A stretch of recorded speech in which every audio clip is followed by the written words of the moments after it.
After disappearing for almost 2 decades, how would this famous face look? Is she still alive? National Geographic photographer Steve McCurrry hunts for a beautiful girl he saw 17 years ago. He snapped this famous photo of her, but didn't get her name. She was young and scared, a refugee from the war in Afghanistan. He called her the Afghan Girl. She has become really the icon of the Afghan struggle. Her plight and her situations really come to symbolize what's happened here over the last 2 decades. In 2001, the war in Afghanistan has the world's attention. McCurrry returns to the refugee camps, determined to find the face from long ago. For weeks, he roams the streets, scouring shops, markets, and schools. The photograph is his only clue. Here's my wife. Yeah, you're sure? His search proves harder than he thought. In this conservative Muslim society, grown women must wear veils. If still alive, the girl would now be about 30, her stunning face hidden from view. We're going to look and see if we can find the records, see if we can find her whereabouts.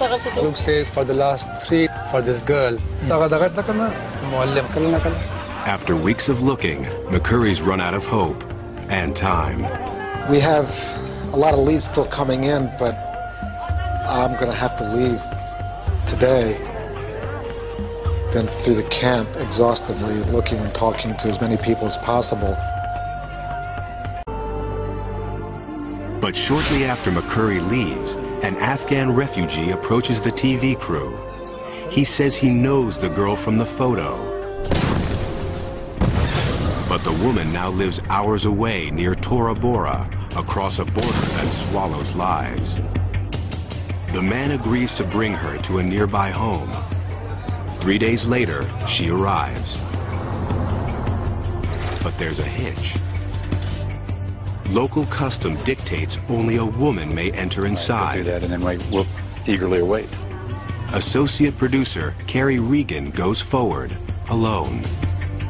I remember walking to this back room, and there were women sitting around the floor, and they gestured to this figure in the back corner, and she looked up, and I saw these gleaming bright eyes, and for the first time I thought, you know, we might just have something here. We might just have the Afghan girl. There's one way to know for sure, a new technology called iris mapping. Carrie snaps a photo, which is rushed to a lab in the States. There, experts compare the eyes of the woman with those of the girl. The Afghan girl now has a name, Sharbat Gula. For years, she's lived in poverty in Afghanistan's countryside, oblivious to her fame around the world.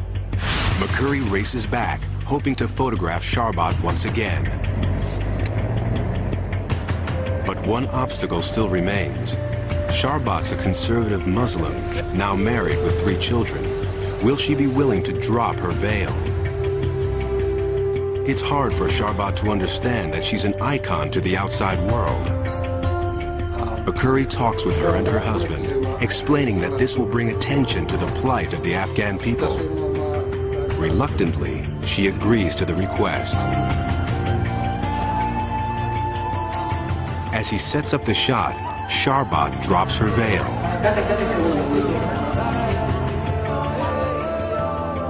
The famous eyes flash defiantly, again capturing the attention of the entire world. Sharbat's face reveals the sorrow of war, but for McCurrry, it sends a message of both courage and hope. The fact that she's lifted up her burqa and revealed her face to the world, essentially, is sort of a minor miracle. These adventurers have traveled beyond time and boundaries to make amazing discoveries that broaden our understanding of the world.